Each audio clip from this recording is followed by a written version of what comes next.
자, 공부 시작하겠습니다. 안녕하셨어요. 예.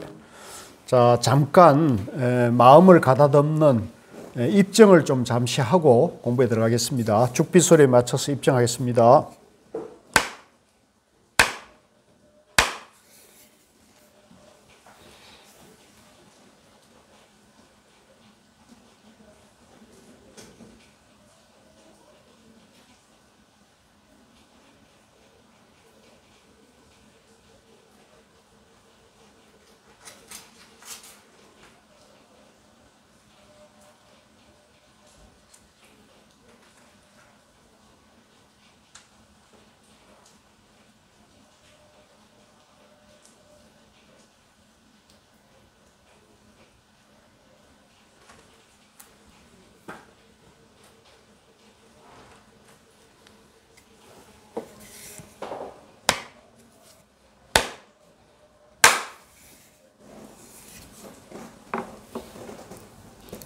예, 우리 저런 날이 활짝 개은 날도 좋지만 이렇게 비가 오는 날도 좋지 않습니까? 그죠?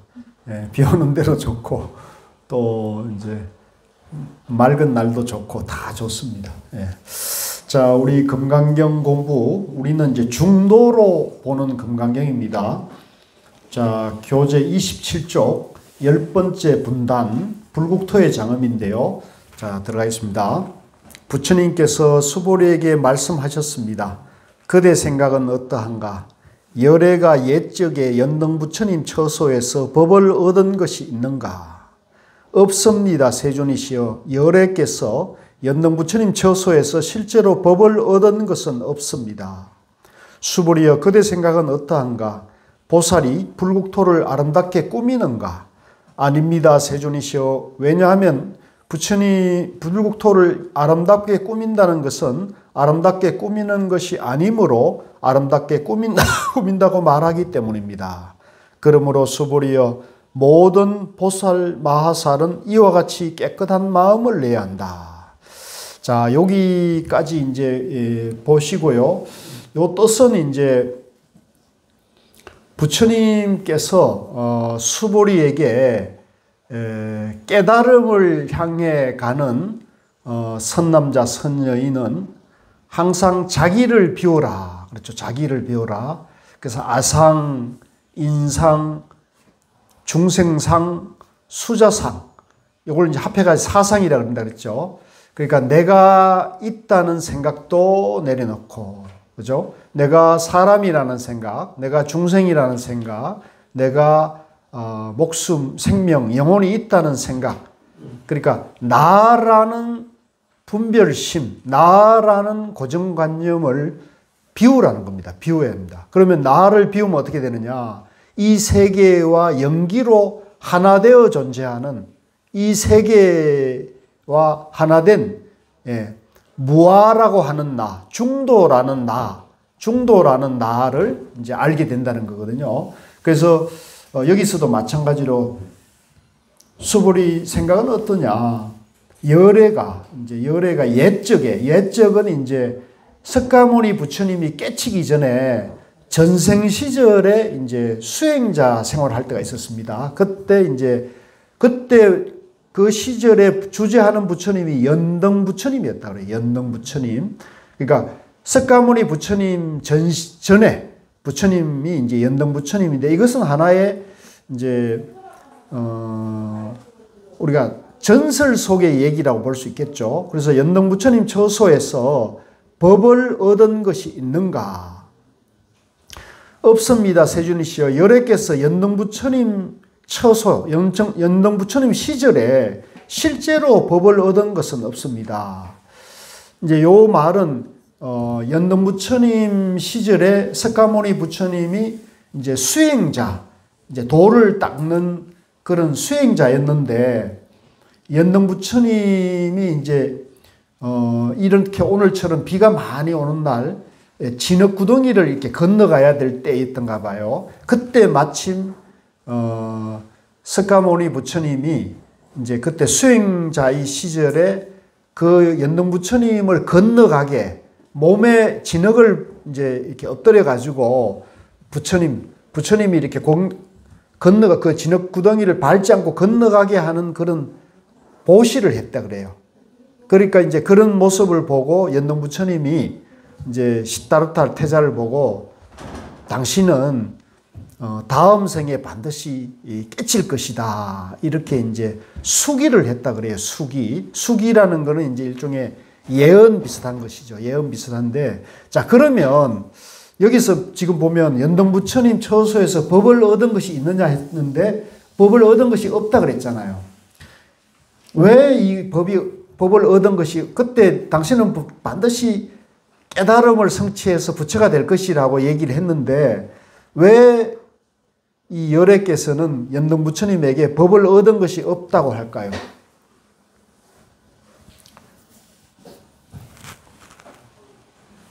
좀 어려운 얘기입니다. 이거는. 예, 교재 27쪽입니다. 이제 이거는 예를 들면은 우리가 이제 잘 생각을 해보세요. 내가 연동 부처님에게 시타르타 태자가 법을 얻을 것이 있으면 얻는다는 건 뭡니까? 법이 있기 때문에 법을 주고받고 할 수 있다는 것이 되죠. 법을 받을 수 있다고 한다면 법이 있는 겁니까? 없는 겁니까? 법은 있는 것이죠. 그러면 법이 있다고 한다면, 그죠? 법이 있다고 한다면 부처님이 깨친 중도에 맞는 말씀입니까? 중도에 벗어난 말씀입니까? 벗어난 말씀이죠. 그러니까 법이 있다, 얻을 것이 있다, 법을 깨달을 법이 있다 이렇게 말하면 이것도 중도에 벗어나니까 부처님 가르침입니까? 부처님 가르침이 아닙니까? 아니게 되는 거죠. 아, 이제 우리 도반님들이 공부가 지금 안목이 서서히 서가요. 예, 척척 맞아떨어지죠. 이해되시죠? 그러니까 부처님 깨달음이 중도라고 그랬답니다. 중도를 깨달아서 부처님이 된 거단 말이에요. 그 중도는 뭐예요? 있는 것도 아니고 없는 것도 아니라 그랬잖아요. 그죠? 대립하는 양변에 집착하지 않고 가운데에도 집착하지 않는 것. 그죠? 그 어디에도 집착하지 않는 것이고, 그러니까 여기서도 부처님이 깨달은 법이 있다, 받을 법이 있다 그러면 양변에 떨어지니까 이것은 부처님 가르침하고는 안 맞는 것이죠. 그러니까 여기서도 실제로 법을 얻은 것이 없습니다. 그런데 그럼 왜 그런 말씀을 했냐? 그거는 이제 이름으로 그냥 말로서 한 얘기, 말로서. 왜냐면 말을 안 해주면은 그런 신심과 불교에 대한 가치를 모르잖아요. 그러니까 부득이 얘기를 해줘야죠. 그죠? 얘기를 해주는데 그 얘기해주는 말이 실제는 그것은 안 맞는 말인 거죠. 그렇지만 그렇게 얘기를 안 해주면 또 공부에 대한 가치나 믿음을 안 내니까 이제 이렇게 얘기를 해주는 거라는 거죠. 그걸 우리가 이제 방편이라고 그랬습니다. 지난 시간에 우리 방편 같이 봅시다. 방편. 뗏목. 그러니까 지금 우리가 여기서 이렇게 하고 있는 것은 법입니까? 방편입니까? 방편이다. 아시겠죠? 이제 제가 지금 이렇게 하는 것도 전부 방편이고, 이제 저인데 법이 있는 게 아니고, 우리 모두가 그 법을 다 갖추어 있다는 거예요. 내 마음이 그대로 부처고, 내 안에, 내가 중도 영기로 존재하니까, 내 존재 자체가 마음법을 다 갖추고 있다. 그죠? 이게 이제 존재 원리로 봐야 한다. 이렇게 말씀을 드리는 겁니다. 자, 그 밑에 수보리여 그대 생각은 어떠한가? 보살이 불국토를 아름답게 꾸미는가? 아닙니다, 세준이시여. 왜냐하면 불국토를 아름답게 꾸민다는 것은 아름답게 꾸미는 것이 아니므로. 자, 여기 보면은 여기도 이제 중도 공식이 들어갔어요. 자, 불국토를 아름답게 꾸민다, 안 꾸민다. 이 양변에 떨어지면은 또 중도에 벗어난단 말이에요. 그죠? 그러니까 꾸미는 것에 집착하지 않는 것이 부처님의 가르침이니까. 그죠? 그래서 여기서 불국토를 아름답게 꾸민다는 것은 아름답게 꾸미는 것이 아니기 때문에 아름답게 꾸미는 것입니다. 이렇게 얘기해요. 여기 중도 공식이에요. 아시겠죠? 요 금강경 전체가 이렇게 법문을 설하고 있는 거예요. 그러니까 꾸민다, 안 꾸민다를 떠나는 것이 초월한 꾸밈. 아시겠어요? 있다, 없다를 뛰어넘 초월한 있다.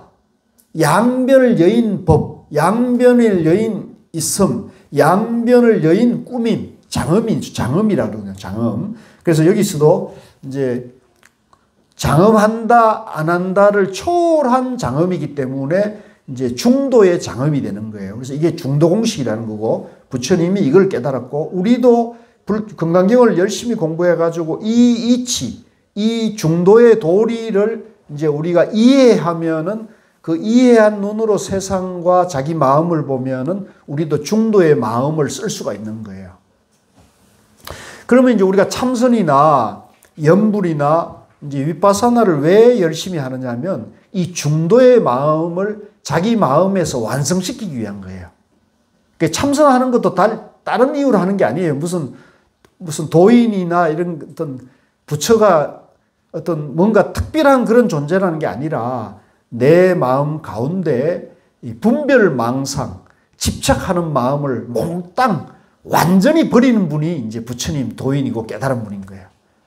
우리 도반님들도 어느 정도 버리셨죠, 이제? 왜 대답이 이래요?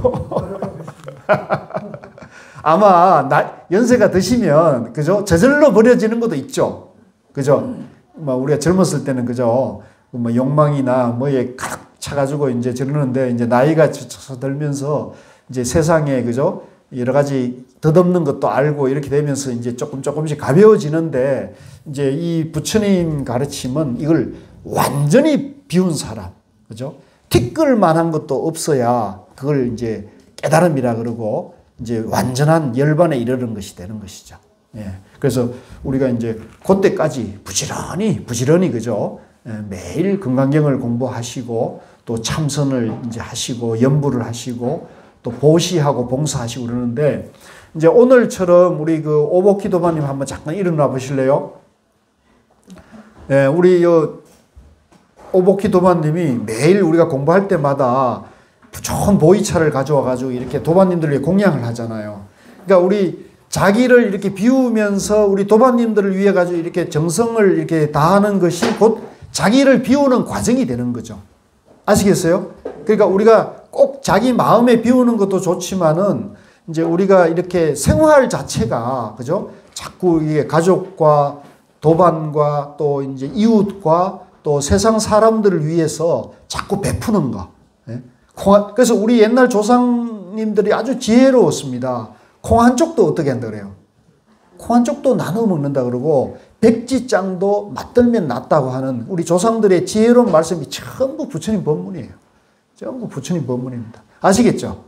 그래서 이제 지금 이 시대는 너무 각박하다 보니까 이런 이제 그런 좋은 우리의 그 전통이나 이런 것이 지금 이제 희미해지는 느낌이 없지 않아 있는데, 우리 불자들만이라도 부처님 가르침을 이제 바로게 이해해가지고 항상 이제 자기를 비우고 남을 자꾸 덕되게. 예? 그래서 그 남이 잘 되는 게 이제 내가 잘 되는 거다. 그죠? 자리 이탈한 말이 있잖아요. 그게 이제 대성보살의 정신입니다. 자, 그 밑으로 내려가가지고, 그러므로 수불이여. 27쪽입니다.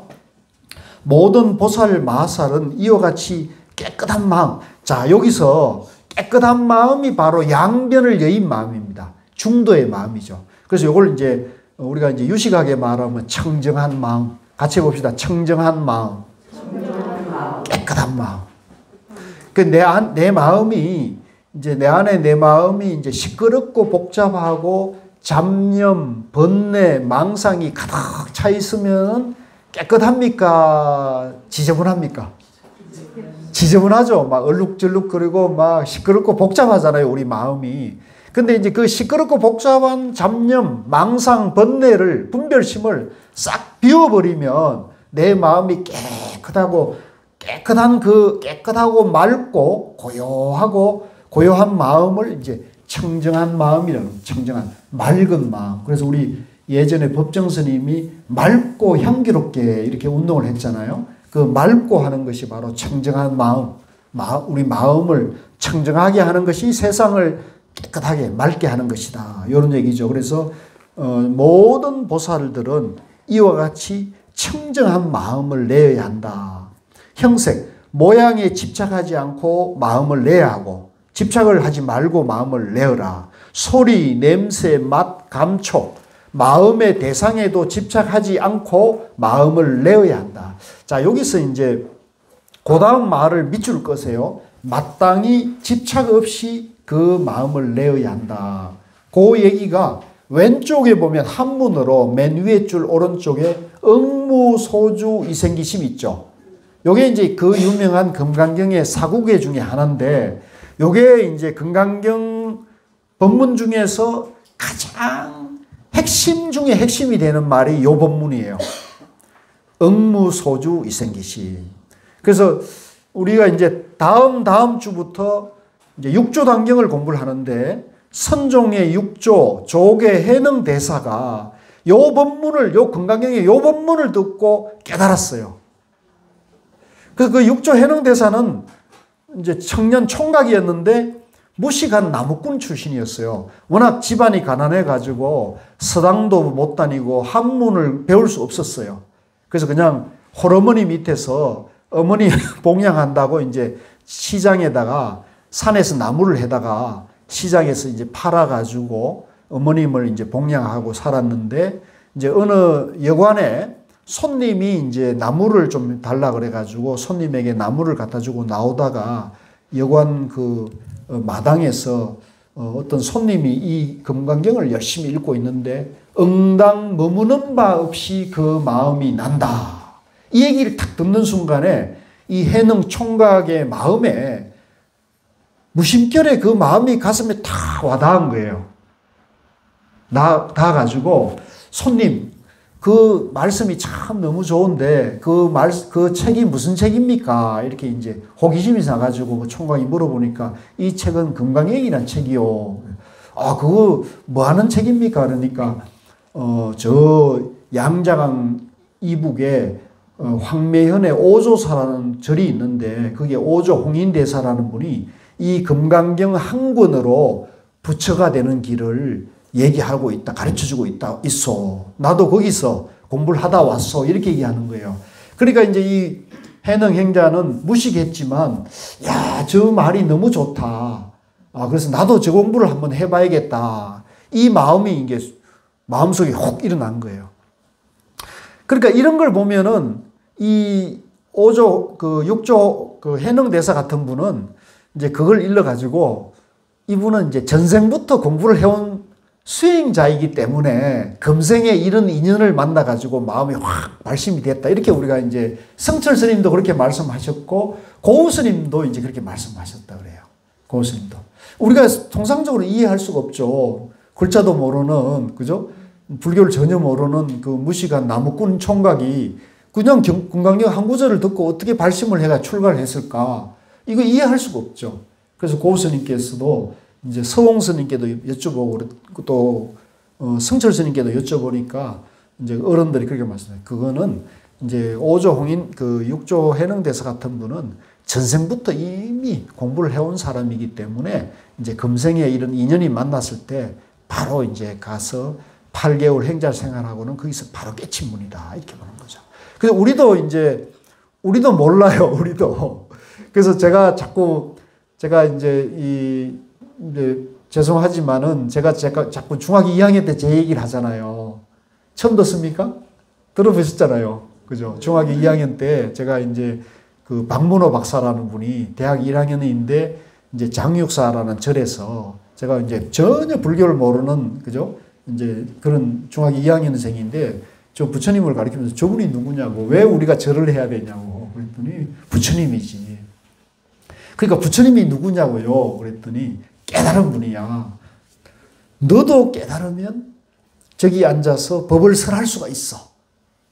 부처가 될 수 있어. 저는 그 얘기를 딱 듣는 순간에 저는 인생의 어떤 방향의 결정이 났어요. 불교 공부를 해서 나도 깨달아 봐야지. 그 중학교 그 2학년, 제가 이제 한 살 일찍 들어가가지고 이제 13살 그 어린 마음에 그 말이 탁 제 가슴에 와서 탁 박혔어요. 아, 나도 부처 되는 공부를 해야겠다. 그렇게 된 거예요. 그러니까 이런 걸 보면은 이게 이제 공부가 인연이 있는 거죠. 그죠? 인연이 있는 건데, 이제 우리 여기 지금 한국 사회에서 이제 우리가 이렇게 금강경을 같이 하는 공부하는 인연의 도반님들도 저도 이제 전생부터 이제 크고 작은 인연으로 우리가 이렇게 만났고 이제 공부를 하는데, 이제 우리 도반님들이 지금 공부가 저는 잘 되고 계신 것은 여러분들이 전생부터 좋은 공부 인연을 지금 이어오고 금생에 이제 만나가지고 우리가 다시 이렇게 공부를 하는데 이번에 이제 금강경 공부하고 이제 다다음 주부터 육조당경 공부하면서 여러분들이 부처님 법이 불교가 뭔지를 확실히 이해해서 여러분들이 다 안목, 정견을 갖추면 얼마나 좋겠습니까? 네. 그래서 저는 여러분들이 그런 안목을 갖출 수 있도록 계속 제가 애를 써 볼 테니까 뭐 한번 열심히 한번 해봅시다. 네. 감사합니다. 네, 열심히 한번 해보면서 박수 한번 쳐봅시다. 네, 고맙습니다. 자, 그래서 여기 요 응당 머무는 바 없이 그 마음이 난다. 여기는 내어야 한다 그랬는데 요거는 조금 제가 공부한 바로는 요 표현은 조금 아쉬움이 있어요. 왜 그러냐면 이제 마음을 낸다 안 낸다 그러면 이게 또 양변에서 하는 말이 되거든요. 마땅히 그 집착 없이 그 마음을 내어야 한다 그러면 내도 되고 안 내도 되고 이렇게 이제 양변이 돼버린다. 이 말 자체가 벌써 양변에서 이원론적인 말이 돼가지고 제가 여기에 못마땅해요. 그래서 성철 스님께서는 이걸 뭐라고 그러시냐면 이거는 그 마음이 난다 해야 한다고 합니다. 난다. 왜냐하면 깨치면 그 마음이 저절로 나는 거예요. 깨치면 낸다가 아니고 저절로 나는 거예요. 거기는 어떤 그 티끌이나 번뇌나 이제 가로막힌 게 없기 때문에 항상 그런 깨끗한 마음으로 하루 24시간 365일을 사는 분이기 때문에 그 마음이 저절로 나는 게 저절로. 내어야 하는 게 아니에요. 내어야 한다는 건 냈다 안 냈다 해도 된다 이렇게 이분법적 양변에서 하는 말이 되잖아요. 그래서 제가 요런 번역은 좀 아쉬운데 그래도 요 뜻을 그렇게 이해하면 돼요. 그래서 이제 요걸 살짝 밑에다가 그 마음이 난다라고 써놓았어요. 그래서 같이 한번 읽어봅시다. 마땅히 집착 없이 그 마음이 난다. 예, 아시겠죠? 그래서 우리 도반님들도 이제 요 공부를 이렇게 하시면서 가정에서나 이웃에서나 또 절에 와가지고 불자들 상호간에 있어서나 또 사회생활을 할 때 항상 깨끗한 마음, 항상 양변을 여인 마음. 이제 양변을 여인 마음은 나다 너다, 있다 없다, 잘났다 못났다, 잘 산다 못 산다, 어리석다 지혜롭다 이런 양변의 분별심을 여의는 그런 마음을 그 마음이 나야 된다는 거죠. 할 수 있겠죠? 대답이 조금. 그러니까 일단은 그런 마음이 나면은 이제 자기 마음 안에 어리석음이나 욕망이나 또 짜증이 이제 사라지는 거거든요. 그 부처님이 그런 분이거든요. 그러니까 우리도 그런 부처님의 그 지혜의 법문, 이 금강경을 통해 가지고 우리도 다이아몬드 같이 빛나는 늘 빛나고 깨끗한 그런 마음을 이제 개발하는 것이 우리 공부의 목적입니다. 그래서 이게 굉장히 핵심이 되는 얘기다. 자, 그 다음에 그 밑에 수보리여 어떤 사람의 몸이 산들의 왕 수미산만큼 크다면 그대 생각은 어떤가? 그 몸이 크다고 하겠는가? 수보리가 대답하였습니다. 매우 큽니다. 세존이시여. 왜냐하면 부처님께서는 몸 아님을 설하셨으므로 큰 몸이라 말씀하셨기 때문입니다. 자, 요 말도 참 애매모호해서 이게 참 알쏭달쏭한데 희한하다 싶어서. 예, 그렇죠. 그런데 이제 이것도 우리가 이제 중도 공식을 어려울 때는 여러분들이 막히면 중도 공식을 여기다 딱 적용을 시켜 보세요. 그러니까 여기 보면 몸이다, 몸 아니다, 또는 많다, 적다. 그렇게 이렇게 분별 말을 하면 요 말이 진짜 분별심에서 하는 말인지 아니면 분별심을 떠난 말인지를 이렇게 살펴보면 돼요. 근데 이게 이제 부처님 말씀이잖아요. 그러니까 부처님 말씀이니까 양변에서 하실 리는 없거든요. 그러니까 여기서 보면 수보리야 어떤 사람의 몸이 수미산은 이제 상상의 산인데 이제 우리 세상에 산이 많은데 그 산 중에 가장 큰 산을 수미산이라 그래요. 그래서 인도에 뭐 어디 가면 있다고 그러는데 이제 지금 그 히말라야 산에 있는 수미산이 그건 그냥 수미산 이름을 붙인 것이지 그게 우리 부처님이 말씀한 수미산은 아니라요. 경전에 나오는 수미산은 이제 이 전설의 수미산인 거고 이제 히말라야에 있는 그 수미산은 그냥 그 산이, 저 산이 수미산이면 좋겠다 했는데 그게 이제 불교의 성지이기도 하면서 이제 힌두교의 성지이기도 하다 그래요. 자, 그건 그렇고 사람의 몸이 수미산만큼 크다면 그 몸이 크다고 하겠느냐 이렇게 했을 때 매우 큽니다. 매우 크다면 이게 크다 작다의 양변에서 크다 그러면 이거는 이제 분별심이니까 잘못된 거고 이름이 크다. 즉 크다 작다는 분별을 떠나가지고 어이구 크다 맞네 이렇게 쓰는 말이 있을 수 있잖아요. 그래서 그렇게 받아들이면 이제 매우 큽니다 세존이시여. 왜냐하면 부처님께서 몸이다 몸 아니다 또 큰 몸이다 작은 몸이다는 양면을 떠나면 그걸 이름해서 큰 몸이다 하시기 때문입니다. 이렇게 이제 말하는 것이다. 그래서 이걸 또 이제 중도 공식으로 크다 작다는 양면을 여인 큼이다 이렇게 하면은 그 큼은 작다에 상대되는 큼이 아니에요. 크다 작다를 초월한 큼이니까 일체가 하나가 된 거죠. 일체가 분별을 떠난 거란 말이죠. 자, 그 다음에 11분으로 가서 수보리여 항하 겐지스강의 모래수만큼 겐지스 강이 있다면 그대 생각은 어떠한가? 이 모든 겐지스 강의 모래수는 진정 많다고 하겠는가? 이건 뭐 말을 할 수가 없잖아요. 한강의 모래수만큼 많은 한강에 모래를 우리가 생각한다면 이건 상상할 수 없는 그런 어마어마하게 많은 거죠. 그런데 이 많은 것도 많다 적다에 상대되는 많다가 아니고 절대 많다. 예, 절대적인 그런 크기를 얘기하면 되는 거예요. 그래서 수보리가 대답했습니다. 매우 많습니다. 세존이시여.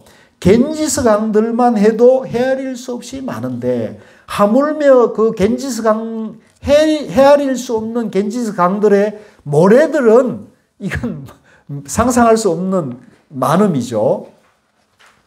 자, 그 다음에 몇 쪽이죠?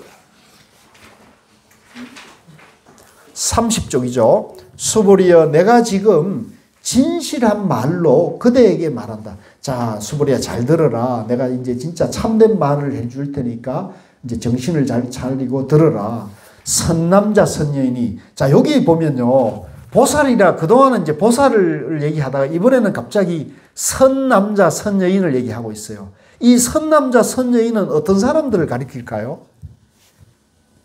누구를 가리킬까요?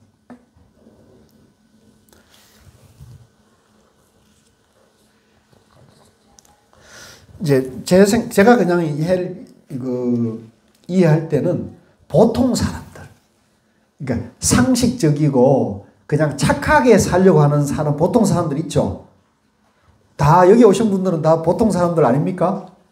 착하게 살려고 하는 보통 사람들이잖아요. 저는 그런 분들을 선남자 선여인이라고 부처님이 불렀을 것이다 이렇게 보는 거예요. 자, 선남자 선여인이 그 겐지스강의 모래수만큼의 삼천대천세계의 7가지 보물을 가득 채워 남에게 주는 보시를 한다면 그 복덕이 많겠는가?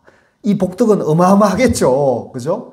뭐 상상할 수 없는 보물을 이제 절이나 이제 교회나 성당이나 또 남을 위해서 보시하니까 그 공덕이 어마어마하겠죠. 수보리가 대답하였습니다. 매우 많습니다. 세존이시여. 부처님께서 수보리에게 말씀하셨습니다. 선남자 선여인이 이 금강경의 사국에는 아까 이제 응당 머무는 바 없이 그 마음이 난다. 이제 그런 사국에만이라도 받고 지니고 다른 사람을 위해 설해준다면 이 설해주는 복이 저 삼천대천세계의 칠보를 가득 채워가지고 남에게 보시하는 공덕보다 이 공덕이 더 대단하다. 더 낫다. 더 뛰어나다는 거죠. 왜 그럴까요? 왜 그런지 한번 아시는 분이 있으세요? 상대방에게 당신이 완전한 존재라는 것을 알려줄 수 있습니다. 아, 박수 한번 쳐주십시오. 예. 그 보시가 아니라 이제 보시라는 것은 모양이지 않습니까? 그러니까 모양, 칠보라는 건 모양이, 한갓 모양이잖아요. 그러니까 부처님께서는 그 모양에서 뭐 다이아몬드든 7가지 보물이든 모든 모양에서 모양을 떠나면, 그죠? 그건 열애를 본다 그랬지 않습니까? 그러니까 그 7가지 보물도 전부 연기로 이루어져 있지 않습니까? 연기로. 그러니까 실체가 있어요, 없어요? 실체가 없고 그냥 모양이 7가지 보물일 뿐인 거예요, 모양이. 그러니까 그걸 우리가 정견을 부처님의 깨달음 세계의 눈으로 보면은 그 7가지 보물도 실체가 없는 것이고 공한 것인데, 그죠? 사람들은 그 분별에 빠져가지고 그걸 집착할 뿐이지, 그 집착하는 것 또한 공한 이치를 모르고 모양에 집착하는 것일 뿐인 거죠. 그래서 그 모양에 집착하게 되면 우리가 이제 내가 있다는 착각과 양변에 떨어져 가지고 내라고 할 존재가 본래 없는데 내가 있다고 유아에 떨어지게 되면, 내가 있게 되면 태어남도 있고 늙음도 있고 병도 있고 죽음도 있겠죠. 그러니까 결국은 살아가는 괴로움, 늙는 괴로움, 병드는 괴로움, 죽음의 괴로움이 있어요, 없어요? 내가 있다고 하는 양변에 떨어지면은 생로병사하는 괴로움을 우리가 피할 수가 없다는 거죠. 응당맞이하는 거죠. 그러니까 그 생로병사하는 괴로움 속에서 아무리 많은 보시와 공덕을 짓더라도, 아시겠어요? 그건 어디까지나 생사윤회 안에의 보시 공덕이기 때문에 유한한 공덕, 상대적인 공덕일 수밖에 없다는 거죠. 감이 옵니까? 제가 지금 굉장히 쉽게 상당히 잘 설명을 드렸거든요. 이해가 되십니까? 그런데 부처님에서 이 사구계에서는 뭘 얘기합니까? 무아의 공덕을 얘기하고 있잖아요. 무아의 보시. 그죠? 자기라 할 것이 없기 때문에 칠보로 보시하는 것도 좋지만은, 그것도 물론 당연히 좋지만은, 이제 그 상대에게 당신이 무아이고 공이기 때문에, 당신이 중도고 영기로 존재하기 때문에 당신이 바로 부처님이요. 당신이 이미 완전한 법을 다 갖춘 존재요. 당신이 이미 영원한 행복을, 생사의 괴로움을 초월한 그런 존재요 라고 지금 그 얘기를 해주는 거니까요. 그러니까 법을 일러주고 진리를 일러주고 당신이 부처라는 얘기를 알려주는 거니까 이것이야말로 생사윤회를 해탈하는, 생사윤회의 괴로움을 영원히 벗어나는 길을 얘기해 주니까 생사윤회 안에 복 짓고 공덕 짓는 보시 공덕보다 이 공덕이 더 수승하다는 것이죠. 아시겠죠? 그러니까 여러분들은 앞으로 어떤 공덕을 짓겠습니까? 아, 칠보가 아까운가 왜? 아시겠죠? 그래서 요 말이 그 말이라는 거죠. 왜 이 사구계를 일러주시고, 또 여기서 여러분들이 이제 여기 경문에서는 사구계를 내가 받아가지고 지니고 그렇게 얘기하는데, 저는 이걸 그렇게 볼 필요가 없다. 우리가 사구계의 핵심이 중도라 그랬잖아요. 부처님 깨달은 중도니까 우리가 내 존재가 중도니까 중도의 마음으로 살아라는 거죠. 중도의 마음으로 살면서 남들에게 중도의 가르침, 중도의 지혜를 안내해서 그 생사윤회의 괴로움에서 벗어나는 길을 안내를 해주라는 거죠. 이게 얼마나 좋습니까? 너무너무 좋은 거죠. 근데 이제 어렵죠. 예, 물론 어렵죠. 어려운데 이제 부지런히 좀 공부를 하면, 부지런히 공부하면 이것도 그렇게 어려운 건 아니에요. 예. 그 이제 제가 이제 제 경험, 제가 이제 뭐 그렇게 많은 생을 산 건 아닙니다만은, 제가 중학교 2학년 때 이제 발심이 돼가지고, 그죠? 저는 중학교 2학년 때부터 내가 깨달음으로 길을 가야겠다. 생사윤회에서 해탈해서 성인이 되는, 부처님과 같은 성인이 되는, 영웅이 되는 길을 가야겠다는 마음을 먹었는데, 근데 이제 그거는 그 중학교 2학년 때 박문호 박사라는 그런 선지식을 만난 거죠. 그러니까 불교를 똑바로 안내해 주는 분을 제가 인연이 된 거죠. 그러니까 저는 나중에 커서 이제 그 대학생 그 형님이 생각이 나가지고 찾았거든요. 그러니까 찾아보니까 박문호 박사라는 분이 그 전에 내가 박문호 박사를 알고 있었는데 그분이라는 걸 몰랐던 거죠. 그러니까 너무 반갑더라고요. 그리고 또 그분이 지금 아주 훌륭하게 큰 그 과학 운동을 하고 있는데 이제 그런 걸 하고 있으니까 또 더 반갑대요.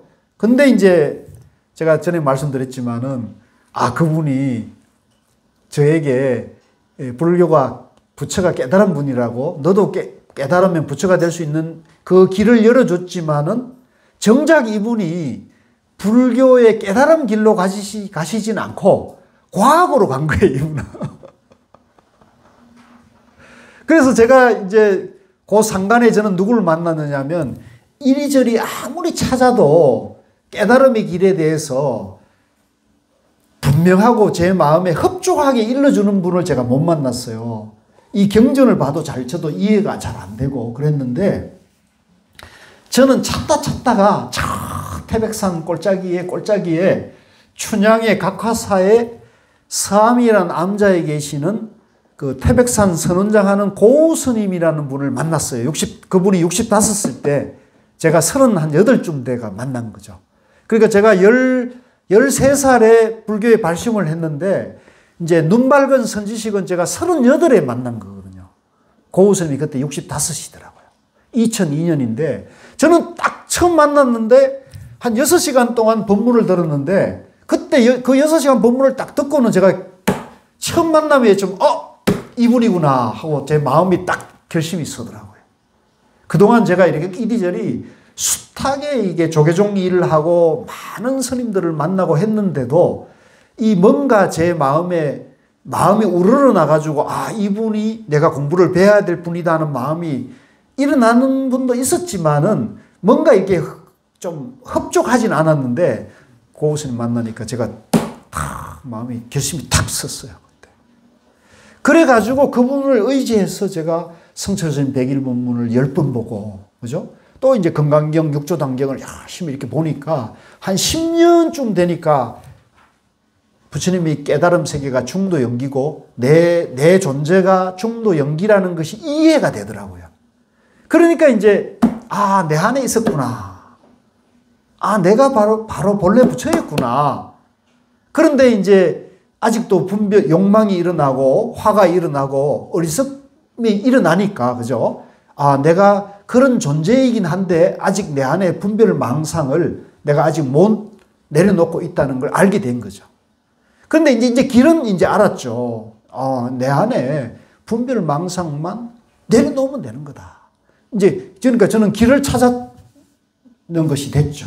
그래서 그 길을 찾고 보니까 굉장히 마음이 이제 편안해지기도 하고 또 자신감도 서고 또 내 존재에 대한 믿음도 좀 서고 또 불교에 대해서 확신도 서기 때문에 이제 저는 이 세상을 살아가는데 혼란은 없어지더라고요. 그러니까 누가 아무리 큰 스님이나 또는 아무리 석사, 박사, 그래서 제가 이제 요즘은 주로 약간, 자주 인용하는 분이 도올 선생입니다. 도올 선생. 우리나라에서 손꼽히는 대석학이라는 도올 선생이 얘기해 놓은 이 건강경에 대한 법문이나 강의나 이런 걸 들어보면 도올 선생도 불교를 지금 제가 봤을 때는 옳게 보지 못하고 있는 거예요. 그 도올 선생이 불교를 바르게 이해를 못하고 있는 거는 도올 선생이 중도에 대한 이해가 지금 부족하기 때문에 그런 거예요. 그래서 우리 도마님들에게 제가 지금 계속 처음부터 끝까지 뭔 얘기하고 있습니까? 저는 중도 얘기하고 있는 거예요. 왜냐하면 지금 우리나라뿐만 아니라 전 세계 불교계가 이 불교의 근본인 중도에 대해서 바로 안내해 주는 분이 거의 너무 드문 거예요. 그래서 저는 이제 고우스님 만나서 중도가 불교의 근본이라는 걸 알게 되니까 불교에 대해서는 의심이 없어졌고 알고 보니까 고우스님만 그렇게 한 게 아니라 성철스님도 그렇게 해놓은 거예요. 아시겠죠? 그리고 또 알고 보니까 이 건강경도 무슨 법문이에요? 중도 법문이라는 걸 알게 된 거죠. 그래서 지금 이제 연세 많으신 우리 노보살님들도 그동안 불교 공부를 평생 하셨지만 이 건강경이 중도 법문이라는 얘기를 이번에 처음 들으셨잖아요. 그렇지 않습니까?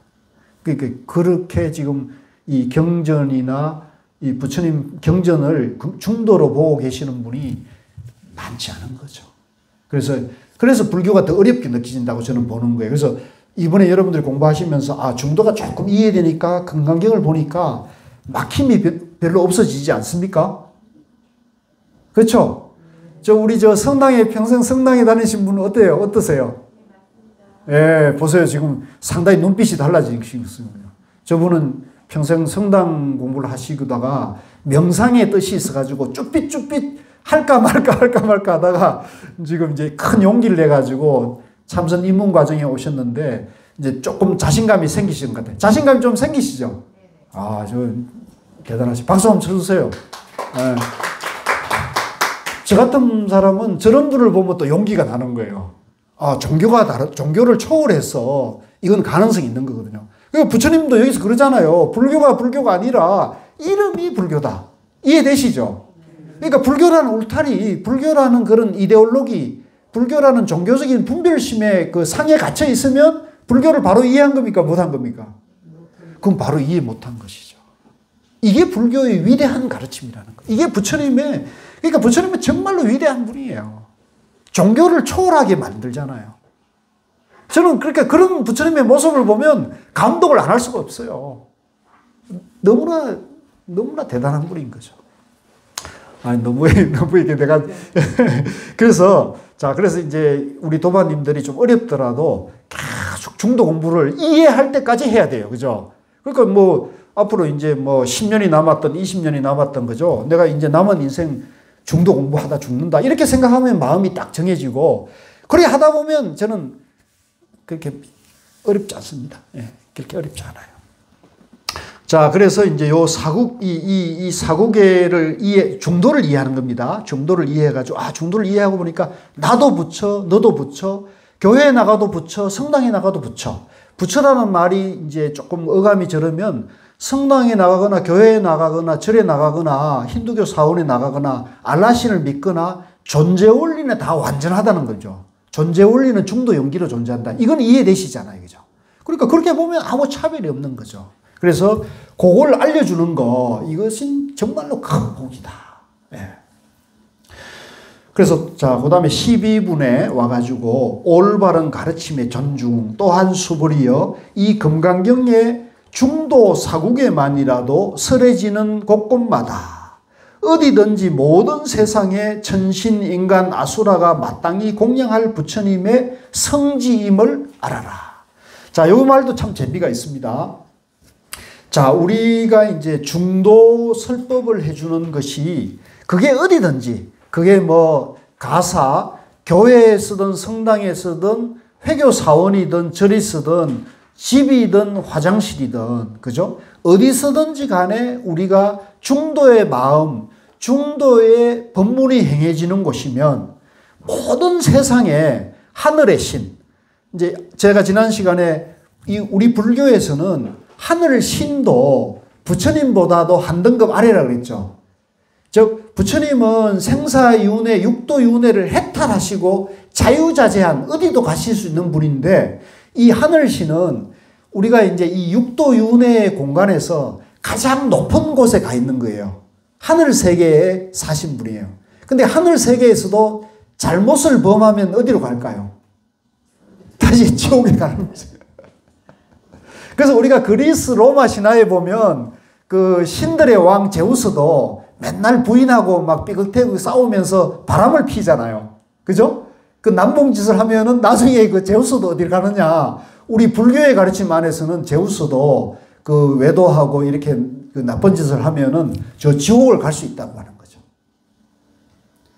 그러면 제가 좀 우스갯인데, 그러면 제우스 신에게 지옥은 어디냐? 여러분들이 한번 상상해 보세요. 제우스 신에게 지옥은 어딜까요? 재밌는 얘기입니다. 한번 생각해 보세요. 제우스 신에게 지옥은 어딜까요? 제우스 신의 마누라가 누구예요? 헤라죠, 헤라. 헤라인데 바가지 긁힘을 당할 때가 제우스 신에게는 지옥 가는 거예요. 무슨 말인지 아시겠어요? 우리 보살님들은 내가 미안하네. 거사님들은 충분히 공감할걸요? 우리 부부 거사님은 건강 안 하시는가 봐. 보살님이 바가지를 안 긁으세요? 그러니까 제우스 씨는 바람 피다가 헤라인데 걸려가지고 부인에게 걸려가지고 여신에게 걸려가지고 혼나죠. 막 혼나면은 제우스 씨도 막 몸둘 바를 모으고 그죠? 지구멍을 찾잖아요. 그때 제우스 신이 지옥에 가는 거죠. 안 그렇겠습니까? 그러니까 그거예요. 이게 이 육도윤회라는 것이 꼭 우리가 죽어서 생명이 다 해가지고 다음 세상에 간다고 볼 필요가 없어요. 제가 자꾸 얘기 드리지만 지금 이 순간에도 우리 마음이 그죠? 마음이 편안하고 고요하면 천국에 가 있는 거예요. 극락에 가 있는 거고 마음이 있죠. 막 좋은 호텔에서 정말 맛있는 진짜 세계 최고의 뷔페 음식을 먹더라도 마음이 막 좀 힘들고 막 어수선하고 내가 와야 될 자리가 아니면은 거기가 지옥이죠. 안 그렇겠습니까? 그러니까 우리가 극락과 지옥이 우리 마음에 있다. 마음에 있고 마음에서 육도윤회하니까 우리가 결국은 지금 금생에서 아직 내가 죽음 이후의 세계는 우리가 지금 얘기할 수 없으니까 내가 또 어떻게 될지 모르는 거니까 지금 당장 오늘 지금 이 순간에 내가 항상 마음을 편안하게 양변을 여의고 그죠? 마음을 깨끗하게 하면은 이 자리가 바로 극락의 자리가 되는 거죠.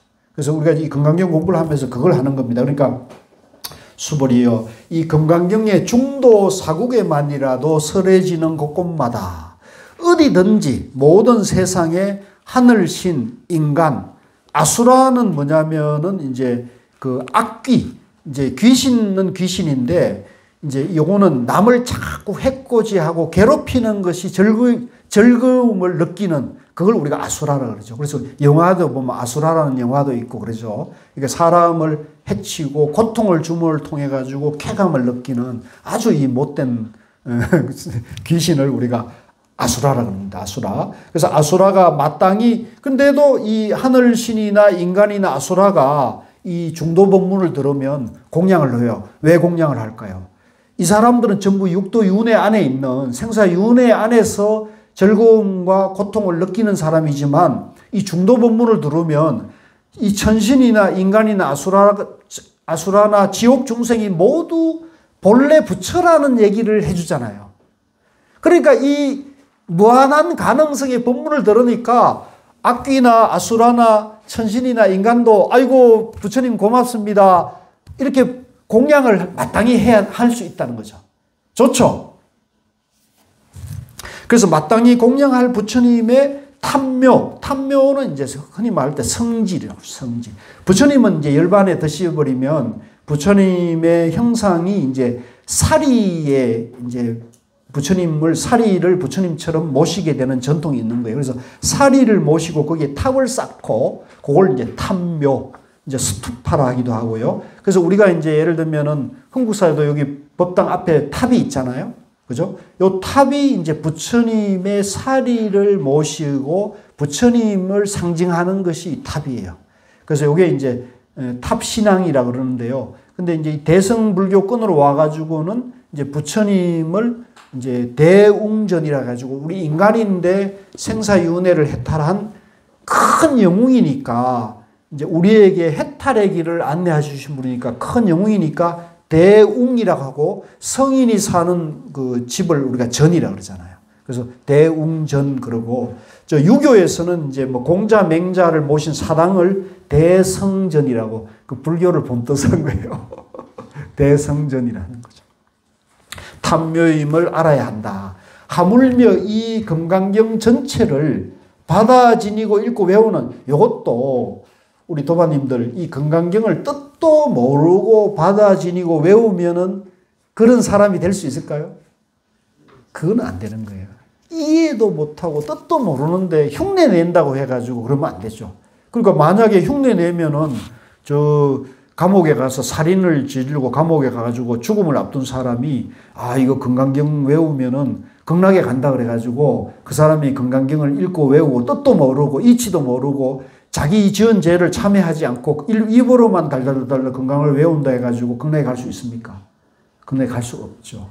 그죠? 그거는 진정 이 뜻을 알아가지고 살인을 저지른 당신이 그대로 본래는 부처님 마음인데 당신은 이기적인 욕망이나 이기심에 욕망에 사로잡혀가지고 남을 죽음을 몰아넣었으니까 그 죄는 지옥 가야 마땅하다고 하는 것을 받아들일 때, 아, 나는 정말로 이 죄가 지옥 가야 마땅할 죄를 지었구나 하고 뉘우치면서 나는 지옥 가겠습니다. 달콤하게 지옥 가겠습니다. 내가 그 죄를 달게 받겠습니다. 이러면 이 사람은 지옥에 가 있어도 감옥에 가 있어도 이 사람은 극락에 가 있는 거나 침대가 없어요. 왜냐하면 자기 잘못을 여실하게 알잖아요. 이해되시죠? 그래서 사실은 감옥에 계신 분들도 이런 중도 본문을 듣고 아, 내가 내 죄를 정말로 내가 잘못 지었구나 라고 자기를 뉘우치면 그 감옥이 그대로, 우리 스님들은 이제 우리 감옥을 국립선방이라 그러거든요. 왜 국립선방이냐? 때 되면 밥 주고 세금으로 밥 주고 그죠? 밥 탁탁 주고 그거 앉아가지고 이렇게 탁 면벽할 수 있으니까 거기가 국립선방이 아니고 뭡니까? 그래서 사실은 죄를 어마무시한 죄를 짓더라도 이 금강경의 중도 본문의 도리를 이해해가지고 그 뜻을 아는 사람은 그죠? 그 국립선방에서 도 닦을 수가 있죠. 자, 그래서 수보리여, 이 사람은 가장 높고 가장 경이로운 법을 성취할 것임을 알아야 한다. 이와 같이 경전이 있는 곳은 이것도 마찬가지입니다. 이 경전이 이 금강경이라는 책을 상징하는 게 아니고 중도의 법문, 그 다음에 우리 마음이 그대로 이제 중도의 뜻을 이해되면은 우리 마음이 그대로 중도고 우리 마음이 그대로 부처잖아요. 그래서 마음의 경전이 있는 곳, 우리 마음이 그대로 경전이 되어 가지고 우리 마음에서 그냥 법문을 얘기해 줄 수 있는 그런 곳은 부처님과 존경받는 제자들이 계시는 곳이다. 아, 너무 좋지 않아요? 그죠? 예, 그래서 좀 쉬었다 하겠습니다.